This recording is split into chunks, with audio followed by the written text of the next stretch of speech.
I promised in the last video that in this next one that I'm doing, we would talk about transition.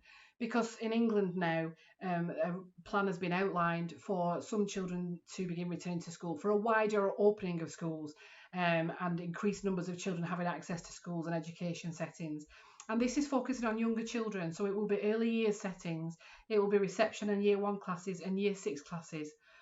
So, for those of you whose children fall into those categories, if you are considering your child returning to school or their nursery or early years setting, we thought it might be helpful for you if we talked a little bit about some of the considerations around transition. Now, we talk about transition a lot. We know as adoptive parents that transitions can be very difficult for children who in their past have experienced life-changing and sometimes devastating transitions, often with little notice, and that have been really life-altering for them.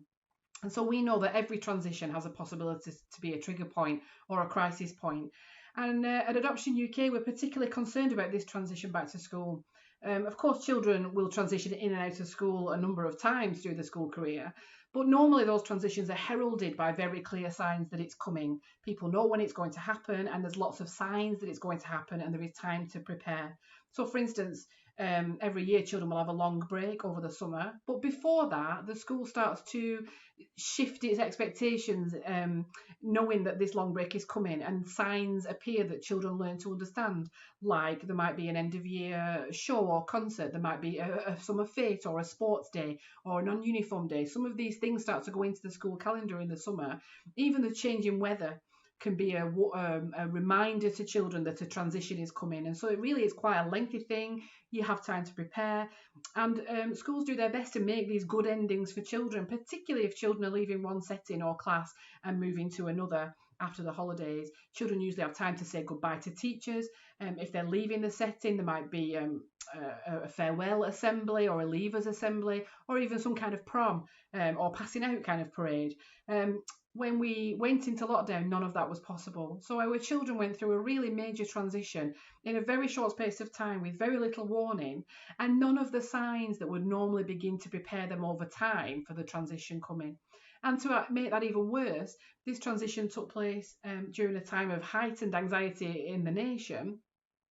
They returned to homes which often were not quite being run the same way as they had been before, with social distancing, with less opportunity to go and visit, well, no opportunity to go and visit family and friends, with exercise outdoors restricted and limited. So everything changed all at once. And so when we look at this transition now to return to nurseries and schools, which could be coming fairly soon for some families, we need to think in advance about how we can support children to make another quite dramatic transition, coming so close to the back of a transition that was actually quite difficult, quite unprepared for, and possibly caused some children quite a considerable amount of trauma. So we have come up with 5 R's for a smooth return. It's just to help to make it a little bit easier to remember. But we've been looking and thinking about things that you could be doing with your children in a low-key way, to prepare them for the possibility of school reopening. Now, I'm advising caution with this. There are some plans for a date of June the 1st for some children in England to return to schools. That won't be all children who are eligible, and a lot of children won't be eligible. And we understand that this date could be subject to change depending on the developing nature of the COVID-19 pandemic. So this puts us as parents in a difficult position. Are we preparing children for a specific date, or do we need to hold off on our preparation because that date is subject to change and we could get our children all revved up for something that then doesn't happen? The things I'm suggesting are quite low key. You may not wish to discuss dates and times and specific periods of time with your children. You may not wish at this point to put up a countdown chart on the wall, for instance, because it may not happen as it's been planned to happen. So we're just suggesting some low key activities that you could begin to gradually introduce to support the idea that a transition will be coming at some point in the future. And these are our 5 R's towards supporting a smooth return to nursery or school. And they're aimed at perhaps younger children because those are the children that have been earmarked for the earliest return at the moment. So the first one is rediscover. Children have been out of school for quite a while now, and it's a good time to rediscover their education setting. We can't do that in person, but if there are photos or videos, some schools might be prepared to create these and offer them. I'm aware of some head teachers that are already planning to do this, to show the children and remind them, what did the school environment look like? What was the classroom like? What did the playground look like? To just rediscover this environment of school and remind ourselves what school was and what we did there and what it looked like. Rediscover, that's the first one. The second one is relationships. Maybe we should have put that first because it's going to be the most important thing. But relationships are going to be the key to ensuring that children make a smooth transition back to school. So we would really encourage you to find a way, if you can, to ensure that your child can hear from or speak to key members of staff who have been important to them in school in the past and will continue to be important to them as they transition back. It may be that the school is prepared to contact you directly. That might not be appropriate, and not all schools are doing that kind of thing. But if teachers at school would be prepared to create a short video message for children in their class, talking about some of the things they enjoyed doing with them in the past and looking forward to some of the things that they are looking forward to do with them in the future, and to just reconnect in that way. We're aware that many teachers have been in regular contact with families during this time, but this is a time for teachers, and especially learning support assistants, teaching assistants, special educational needs coordinators, and other members of staff that children might have a close relationship with, to, if possible, find a way to reconnect their relationship with the children ahead of time before the children return to school. So relationships is our second R. Our third R is remember. Remembering is something that you can do at home, because when we're thinking about a transition, it helps to put it in context of what went before and what's going to come after. So our third one is remember. Can you remind children of activities they've done at school in the past? Pick out the ones that were most well loved. Try to think of positive and activities and memories that will be engaging for your child, and will help them to feel comforted and safe. So that will obviously vary from child to child. You could look at photographs together. You could look at completed projects. Do you have things your child has brought home in the past in a drawer? Maybe you could get them out and say, oh, did you remember when we did this? Do you remember when you made that in class? Or you could simply just chat and reminisce together about the things that they used to do when they were at school and the things they enjoyed doing. And this links very closely with our fourth R, which is refocus, which is about looking forward. So refocusing on these things that we do at school and understanding that we'll do these same kinds of things again when we return.